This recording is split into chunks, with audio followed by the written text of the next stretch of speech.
The Volvo EW160C is typically configured as an excavator, but in this model it's configured as a materials handling machine.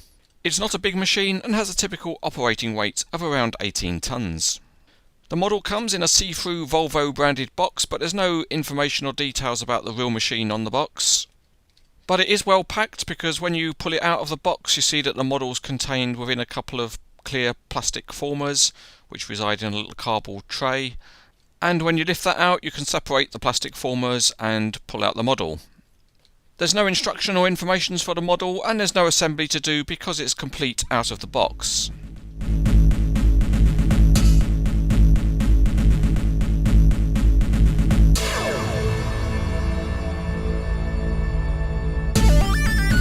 This is a nice model and it starts off well with some good detailing on the chassis, and all the transmission components are visible.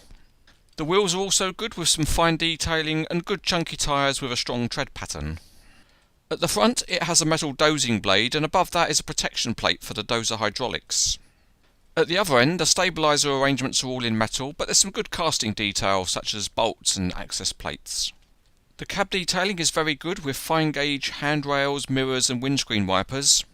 And through the tinted windows you can see that many of the controls of the machine have been accurately replicated. Behind the cab the elevating mechanism has plenty of control cables between the cab and the body. Moving now to the body, there are many good casting details, and on the rear of the counterweight there are some good warning graphics. On the side opposite the cab there are thin metal handrails and a couple of mirrors. On top of the body the walking areas have a non-slip surface, and some of the details are highlighted with silver paint. The boom and stick are well detailed too, with plenty of hydraulic lines and some more good detailed graphics. At the end of the stick is the tool, and it's a metal sorting grab, but the sides are solid rather than having any see-through elements.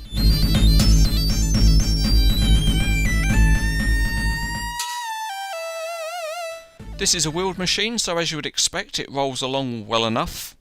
And if we look more closely, each of the wheels turns independently, they're not joined onto a common axle.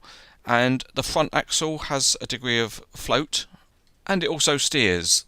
The range of movement's not huge, but it's enough to give a good representation, and when you've steered it you can push it along and it rolls quite well.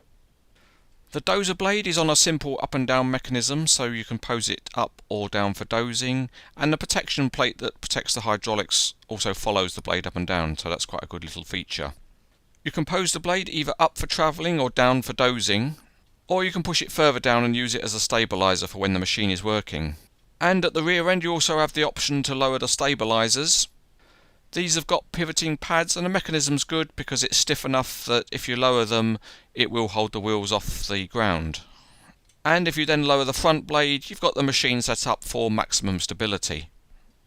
One very nice feature is the elevating cab, so the operator can get a better view of what he's doing, and it works very well on the model. It can be set at any level you like, and the parallelogram mechanism keeps the cab level at all times.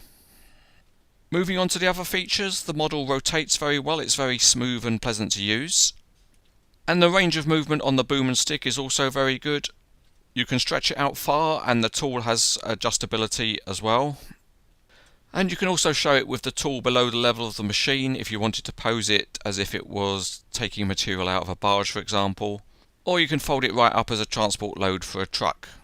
The grab works pretty well too, with each half opening up separately. It's not very stiff, so it would have trouble gripping a load between the two jaws. And the tool also rotates on the end of the stick, so that gives other different posing possibilities. Overall, this is a really nice quality model from NZG. The detailing and features are very good, and it poses well with other models. It's very easy to say that it's highly recommended.